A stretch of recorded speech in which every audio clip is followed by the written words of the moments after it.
Welcome to my channel, where I read the actual words from an 1800s newspaper.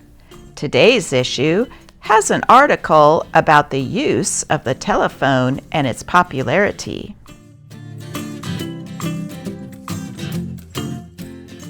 I will be reading the Morning Oregonian, dated June 12, 1879.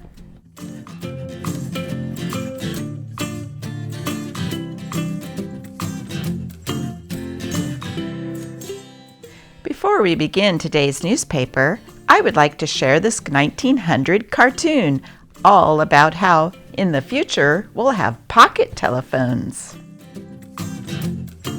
When running for a train, when your hands are full, when it's raining, yes, hello, who is it? At a concert, when you're given a baby to hold,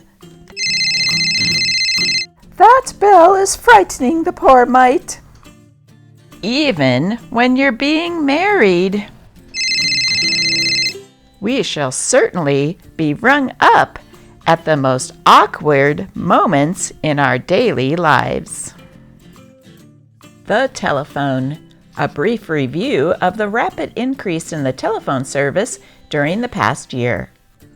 The march of invention and improvement in the line of all that tends to the comfort and convenience of men is rapid and wonderful, and why we at the present day are surprised at the progress made in the last 50 years.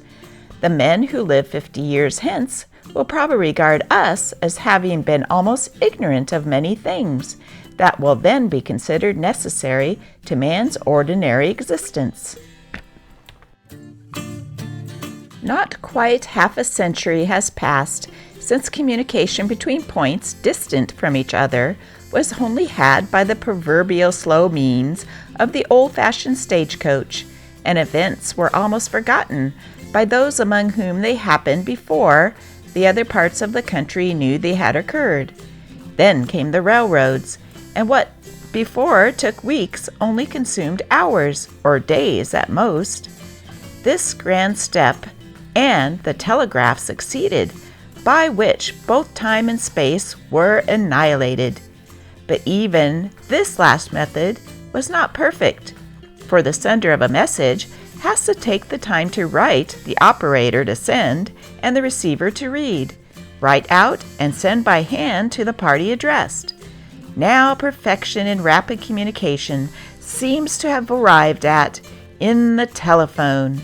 Every man can send and receive his own messages as quickly and as fully as though he was face to face with whom he communicates with. Some idea may be formed of the rapid increase in the business of the American Telephone and District Telegraph Company in this city during the past year from the following statement. The AT&T Company first introduced the telephone in Portland in May 1878. There were only 10 subscribers then, and only 4 persons employed in working the telephones. In one short year, this energetic and enterprising company has constructed more than 75 miles of telephone lines within the city limits. From 10 subscribers, the list has increased to 130, and additions are being made almost every day. The business of the company increased for the ensuing year at the same ratio, and there is every reason to predict such a degree of success.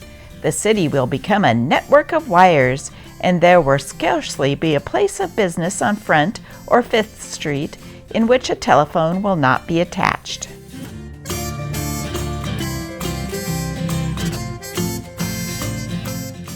The other day, while Mr. Bishop of the Noosack was plowing in his field, he heard one of his pigs, confined in a small enclosure near the house, squealing desperately. Hurrying on to the house, he found a black bear just in the act of pitching a 150-pound pig over a log fence around the yard. The bear accomplishing the feat by seizing the animal between his forelegs, standing up on his hind legs, and pitching him forward. Mr. Bishop hastened to the house and seized up his rifle, but before he had got within shooting distance, his bearship had trundled the hog, which kept up a desperate squeal, meanwhile, a distance of 200 yards from the pen, and this after pitching the porker over several large logs which lay across his path. Mr. Bishop succeeded in seriously wounding but not killing the bear, which made his escape.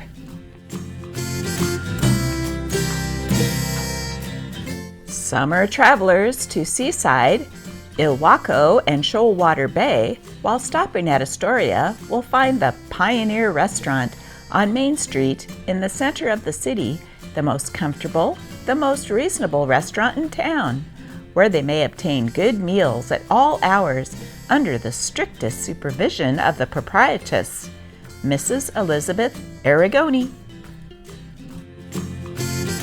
The Northwest News. The hills south of Alula and 10 miles distance and west of Van Sickle Canyon are being brought under cultivation.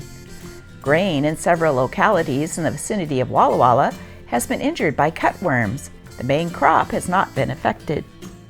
Mrs. Haggart, an industrious farmer's wife living on Dry Creek, walked 16 miles last Friday and deposited, with the auditor at Walla Walla, 823 squirrel scalps, all peppered and salted, received her bounty of $16.46, the earnings of her children, brought her groceries, and quietly walked home again. A man would have bought gin with the money and got the groceries on tick. The Great Hair Restorer Oriental Tonic. Infallible for preserving, renewing, cleansing, softening, perfuming, and beautifying the hair. New today, imperishable fragrance. Murray and Landman celebrated Florida water, the richest, most lasting, yet most delicate of all perfumes for the use on the handkerchief at the toilet and in the bath, delightful and healthful in the sick room. Look out for counterfeits. Always ask for Florida's water. Hey folks, I can't believe they still sell Florida water today, but I found it on Amazon. If you'd like to get yourself a bottle, just click on the handy link in my descriptions and it'll take you right to Amazon.